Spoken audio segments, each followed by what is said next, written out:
చిన్నపిల్లల్లో ఏంటి అంటే ఎక్కువగా వాళ్ళు వెయిట్ ఎక్కువ ఉన్నా అంటే ఫంక్షన్స్ లో హాఫ్ అన్ అవర్ 1 అవర్ కన్నా ఎక్కువ వేసుకోవడానికి మనం ఇంత ఖర్చు పెట్టి స్టిచ్ చేస్తాము, బయట చేపిస్తూ ఉంటాము.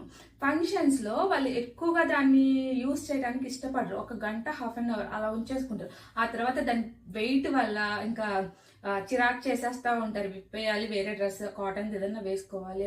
అలాంటి ప్రాబ్లం లేకుండా మనకి ఒక హాఫ్ అన్ అవర్ అలా ఫొటోస్ కి అలా బాగుండాలి అనుకున్నప్పుడు క్యాన్ వేసేసుకుని దాని మీద ఇలాంటి లెహెంగాస్ కానీ లాంగ్ ఫ్రాక్స్ కానీ అలా వేసేసుకుంటే దాని లుక్ ఫ్లేర్ ఎక్కువ వస్తుంది, లుక్ బాగుంటది. కాబట్టి అలా అలా వేసుకోవచ్చు. అలానే ఒక హాఫ్ అన్ అవర్ 1 అవర్ తర్వాత ఆ క్యాన్ వరకు సపరేట్ గా తీసేసాం అనుకోండి, వెయిట్ తగ్గిపోతుంది. వాళ్ళు ఎక్కువసేపు క్యారీ చేయాలి అన్న చక్కగా క్యారీ చేసుకోవచ్చు. డిఫరెంట్ ఫంక్షన్స్ లో ఒక్కొక్క ఫంక్షన్ కి ఫ్లేర్ గా ఎక్కువ వేసుకున్న అవి బాగుంటాయి, ఒక్కొక్క ఫంక్షన్ కి సింపుల్ గా ఉంటే బాగుంటాయి. అలాంటప్పుడు